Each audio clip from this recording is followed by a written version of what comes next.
Hello Kuwait and Philippines. Hello Middle East. And hello world. Ayan po, welcome dito sa ating live update. Kasama niyo muli Miss Lynn. I'm Miss Rachel. Kung kabayan ikaw ba ay nagtatrabaho ngayon sa abroad. Hello Kuwait and Philippines. Hello Middle East. And hello world. Ayan po, welcome dito sa ating live update. Kasama niyo muli Miss Lynn. I'm Miss Rachel. Kung kabayan ikaw ba ay nagtatrabaho ngayon sa abroad. At kailangan mo ng internationally recognized diploma para sa inyong international job application. Ayan. So, dito sa atin, sa ICSA, we are offering UK Diploma courses dito sa atin, sa ating kapwa mga OFW na gustong magkaroon ng diploma na kailangan nila for their job application, kaya mag-migrate sa iba't ibang bansa. So, ngayon, isa na rin dito sa atin na i-announce ngayon yung ating mga graduates dito sa ating UK Diploma. So, yan, kung makikita ninyo, is sealed na sealed pa ito yung ating package from our partner courier, yung DHL. So, sa mga estudyante natin na gustong mag-avail nitong DHL natin. Yes, so fresh from Apostle pa ito. So, abangan nyo po, i-announce natin kung sino yung mga nandito na mga diplomas. Yan, so mga estudyante natin, especially sa mga UK Diploma, is excited na actually na makuha yung kanilang authenticated credential. So, once na-authenticated yung credential is recognized talaga siya anywhere part of the globe. Yes. So, abangan niyo po sa ating mga students ng Diploma in Health and Social Care, Diploma in Accounting and Finance, Diploma in Business Management, and Diploma in Information Technology. Yan. So, marami-rami itong mga estudyante natin na authenticate na credential nila. Ito actually, yung authentication is optional only. Especially sa mga estudyante natin nagbabalak mag-apply for countries na nangangailangan. Especially dito sa Kuwait, kailangan talaga yung authentication process. Yes. And tsaka, kahit saan tayo mag-apply po, no, kailangan talaga natin ng diploma to prove na kung ano yung qualification natin. Kasi once nag-apply tayo, yung unang hahanapin sa atin is yung credentials natin. Ano ba yung natapos natin? And ano ba yung mga skills natin? So, yun yung mga first talaga na hahanapin sa atin. Especially ngayon, no? Kasi nga, nag-upgrade na yung mga countries, especially sa Middle East ngayon. Dati kasi, okay lang kapag skilled worker ka, or may experience ka. Ngayon, nag-upgrade na sila for international standard. Naghahanap na talaga sila ng proof or documentation na nagpapatunay na ito talaga yung may experience ka, yung skills mo is nagpapatunay na meron ka talagang ganun, and then professional training and then requirements din. Yes. And saka mas maganda talaga na habang nandito tayo sa abroad po, no, pre-prepare na natin yung sarili natin para at least magkaroon din tayo ng mas magandang opportunity pa na makapag-apply ng mas magandang trabaho. Lalo na sa mga kababayan natin na naghahangad talaga na magkaroon ng mas malaking income pa. Yes. Kasi the more na meron kang credentials, certifications, the more opportunity na meron ka at magkaroon ng mas maganda at mas mataas na sahod, syempre. Yes. Kasi yun naman talaga yung pinaka aim natin baka tayo nag-abroad, to upgrade our compensation, magandang buhay, magandang financial, ganun din talaga. So, kailangan kapag yun yung aim mo, kailangan mong i-upgrade din yung sarili mo. Paano ka magkakaroon ng panibagong opportunity kung andito ka lang na level? So, kailangan mo rin i-challenge yung sarili mo na umakyat pa. Kasi hindi mo alam, di ba? Kasi i-challenge mo yung sarili mo. Yes. So, hindi tayo pwedeng maging stagnant lang. Yes. So, kailangan natin i-look forward palagi na mag-i-improve tayo, magkaroon tayo ng mas marami pang qualifications. Diba? Yes. Ayan. So, yan. Simulan na natin yung announcement sa mga estudyante natin. For sure, nanonood yan sila ngayon and watching talaga na makuha na nila yung credential nila. Kasi yung iba dito nagmamadali na for their international job application. Ito talaga yung inaabangan actually. Yes. So, inaantay na talaga nila yung kanilang credentials. Yes. Yung iba, nag-a-apply na sila and yun, waiting na lang talaga ng kanilang results. Kasi lang sa mga kababayan natin na minsan pagdating nila dito, gusto nila is madaliin yung course. Yes. So, as early as now, kung meron kayong pangarap na mag-migrate sa ibang bansa, mag-apply sa ganitong posisyon, do it now. Kaysa sa gagawin mo pa later on kapag andyan yung opportunity. So, minsan lalagpas na siya. Yes. Kasi isipin nyo, yung pag-aaral natin, it takes 6 months to 18 months yun. So, hindi siya na, okay, pag-enroll nyo tapos nakaagad. Hindi siya ganon. So, it takes time po talaga pag nag-aaral tayo. And of course, kasi ito is diploma siya. Yes. Hindi siya natatapos ng 1 month lang may year. So, yun, mas maganda, mas maaga, makapag-prepare tayo. Hindi lang siya simpleng diploma, talagang pinag-aaralan, pinagpupuyatan at saka ginagawa yung best natin mga estudyante. Kasi it's not only a paper but a quality talaga. Yung quality ng mga graduates natin na fully equipped na sila for employment. Yes, and of course, i-add pa natin yung time ng pagpa-process ng mga credentials natin. Kasi once mag-apply tayo ng international job application natin, kailangan din natin siyang ipalegalize yung diploma natin, yung credentials natin. Kasi yun yung proof na legit yung diploma natin. Kapag talaga tunay na credential, legal, authentic, it takes time talaga. So, kailangan talaga natin sumunod sa procedures and timeline ng pagpaprocess ng diploma. So, ayan, simulan na natin. Congratulations to Miss Maria Ivy Baltar Dilema. You have been awarded the Qualified Level 4 Diploma in Health and Social Care. Ito si Ma'am Ivy, sa mga estudyante ata ito ni Sir Mark Kevin sa face-to-face class. So, ayan yung diploma niya. Medyo maaraw lang ha. Hindi ko makita. Yan. So, and then ito yung authentication niya sa likod. Yan, okay? Yes. So, siya is nag-avail for apostille ng London and Kuwait Embassy in London. So, pwede niya na itong magamit sa kanyang pag-a-apply dito sa Kuwait or any part of the world din. Yes. And so, yun yung proof talaga na legit siya. Kasi may apostille na. Okay. And of course, congratulations kay Miss Cabisa Robirosa Domriki. Has been awarded the Qualified Level 4 Diploma in Health and Social. Yan, si Ma'am Robirosa is siya, nasa Hong Kong. Lalo na sa mga kababayan natin dyan sa Hong Kong. Siyempre, hindi mo maiwasan minsan nagda-doubt ka kung legit ba tong yung institute or yung school na to. So, isa ng patunay dyan, yung mga estudyante natin sa Hong Kong, si Miss Robirosa, nakapagtapos siya na kanyang Diploma in Health and Social Care online. Lalo na maganda to sa mga kababayan natin, walang masyadong day off. Hindi sila makalabas, physically maka-attend sa klase. So, open na open at ina-available talaga ni ICSA itong UK Diploma courses natin through online. Yun. Yes. So, congratulations also to Miss Leslie Matre Pagalan. You have been awarded the ATH Level 4 Diploma in Management for Health and Social Care. Yan po. And then, authenticated na rin siya. Yes. And of course, congratulations also kay Miss Raquel Permiho Batula has been awarded the Qualified Level 4 Diploma in Health and Social Care. Si Ma'am Raquel is sa Qatar. Yun talaga yung estudyante natin is international. Hindi lang taga-Kuwait. Available siya kahit saan mang bansa. Yan, congratulations Ma'am Raquel.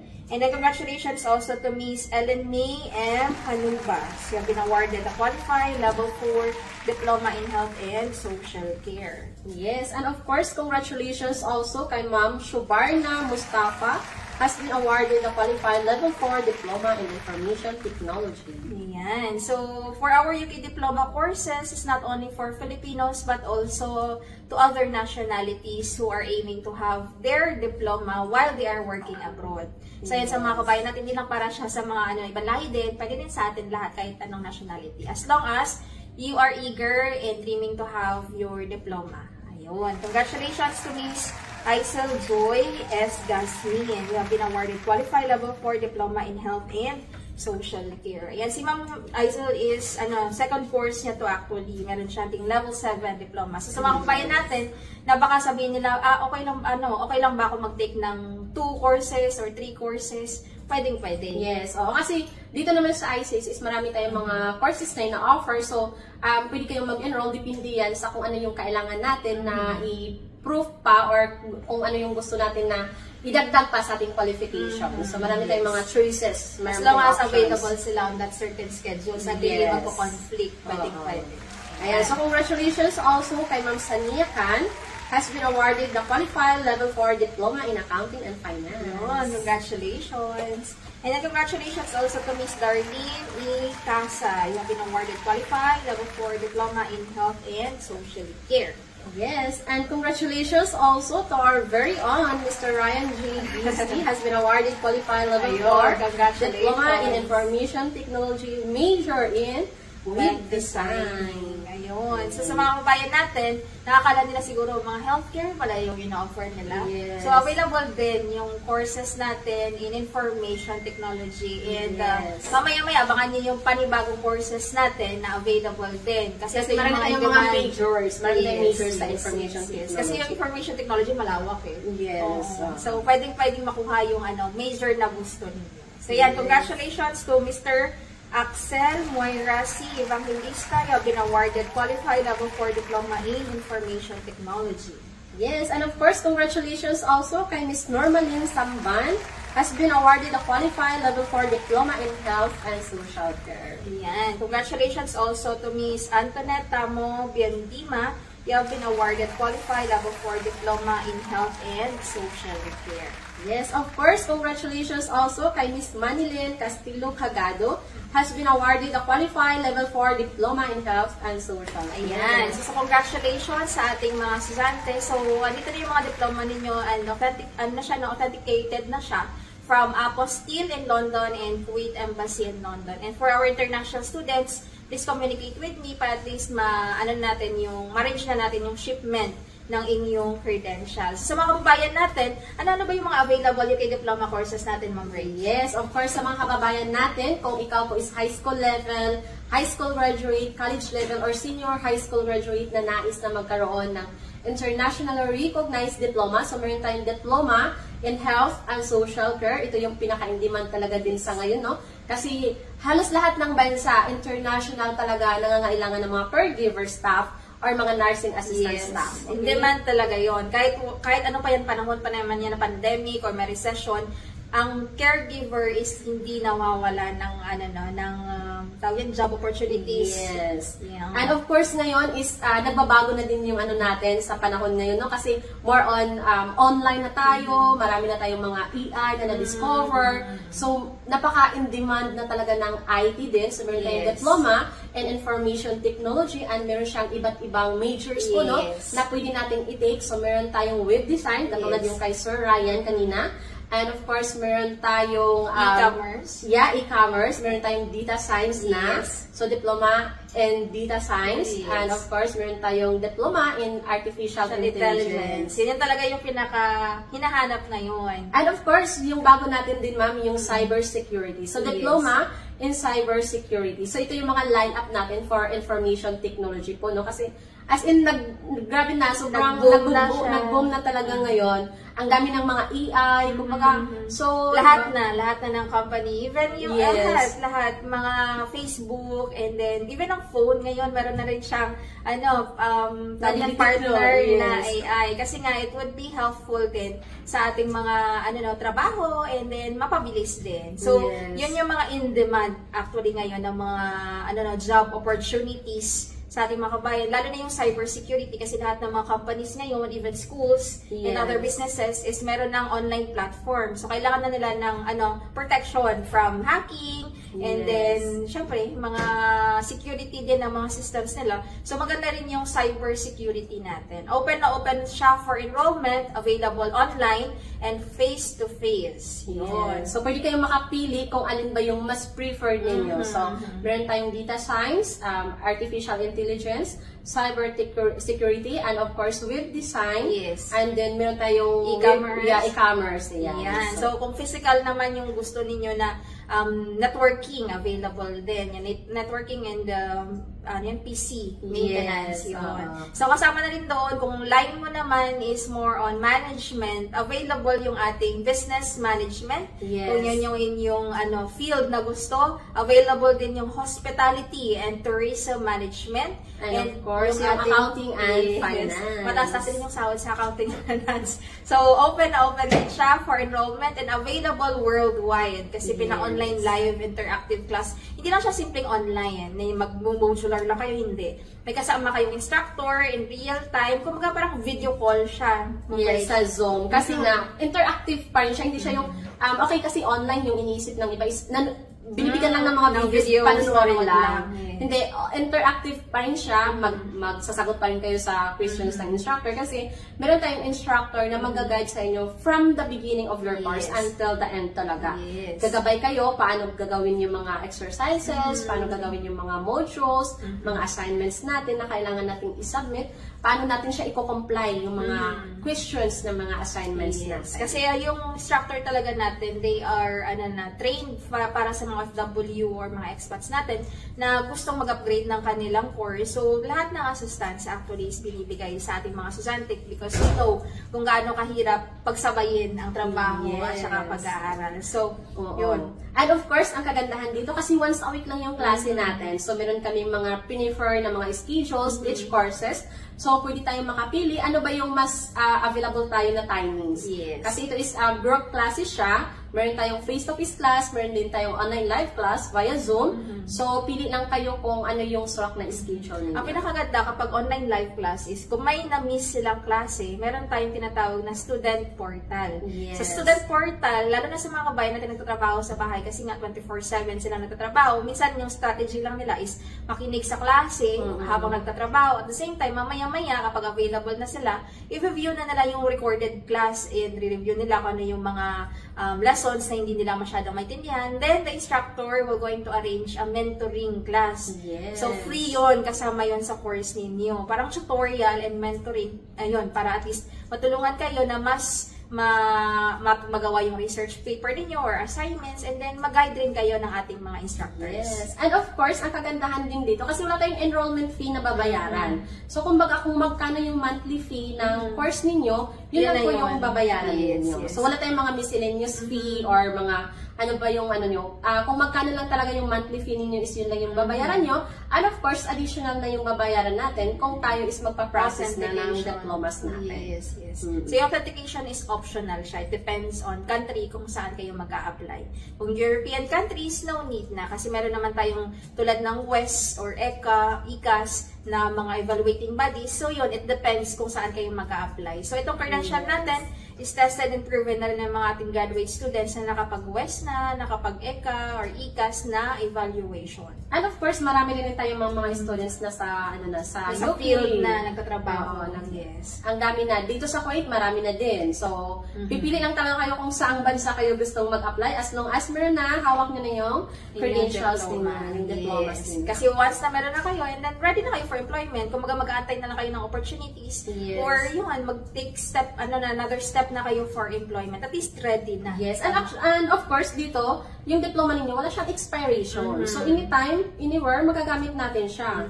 So, hindi siya nag-i-expire. Ganyan talaga pag diploma. And then, na may academic unit siya na required na, acceptable kahit saan mang bansa. So, yan sa mga kababayan natin, naka-OFW, na nangangarap na magtapos ng diploma or mag-upgrade na kanilang skills. So, mag-message na kayo dito sa ating comment box below, kaya sa ating number, Ma'am Rachel. Yes, sa +965-9930-2850. Yan. So, message lang kayo, and then, yun, pwede kayong magbisita rin for consultation, kung ano ba yung maganda, I am planning magganito sa ganitong bansa, so ano ba yung magandang courses. So, andito tayo sa ICSA, we can help you all throughout this, plan ninyo at saka dreams ninyo na magkaroon ng diploma. So, yan, andito tayo located sa Panasonic Tower, 8th floor, Maliac, Kuwait City, and we are open every day, maliban lang talaga Thursday from 9 o'clock until 7 p.m. Yes.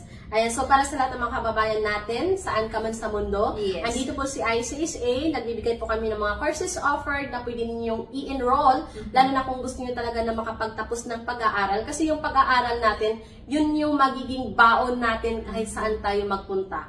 Yung mga natutunan natin, yung credentials natin, sa atin yun, hindi siya mananakaw ni naman. Oo, so mas maganda habang nandito tayo, meron tayong pang-tusto sa pag-aaral natin, kasi minsan kasi man yung sinasabi nila is, ganito siya, kailangan ko munang mag-ipon, kasi doon ako sa Pilipinas mag-aaral. Iisipin nyo, okay, nakapag-ipon tayo, pero iisipin nyo, pag uuwi tayo ng Pilipinas, mas marami yung expenses natin. Kasi yung makita mo lang is you're going to, papunta lang sa ating daily expenses. Pagkain, sa pang araw-araw. So, mahirap mag-aral, pagsabay ng pag-aaral sa same time trabaho sa Pilipinas. Yes. Unlike dito, mas matutukan mo siya kasi yung expenses mo, mas mahati mo. Kasi alam natin, mas mababa talaga yung sasahurin natin kung nasa Pilipinas tayo. Kaya nga nandito tayo sa abroad kasi nag-look forward tayo ng mas malaking income. Mas malaking sahod. So, ito naman is advice lang po namin to. So, kung gusto niyo talaga makapagtapos ng pag-aaral, simulan niyo na ngayon na habang nandito pa tayo sa abroad para at least mas mabalansi pa natin yung mga finances natin. Kumbaga, kung nag-online shopping man tayo, kasi halos lahat ngayon nag-share, nagtitiwala. At syempre, pag nag-open ka ng cellphone mo, makikita mo doon yung Shein at saka ano. So, kailangan talaga, pag may gusto ka, kailangan mong self-sacrifice, disiplina talaga sa sarili. So, kailangan ganun talaga kapag meron kang dreams. Kailangan, hindi naman agad-agad doon ka na kaagad. Yes, so, kailangan every little step counts talaga para matupad yung pangarap ninyo. Yes. Kasi at the end of the year, at the end of 9 months, matapos yung 9 months, tapos na yun.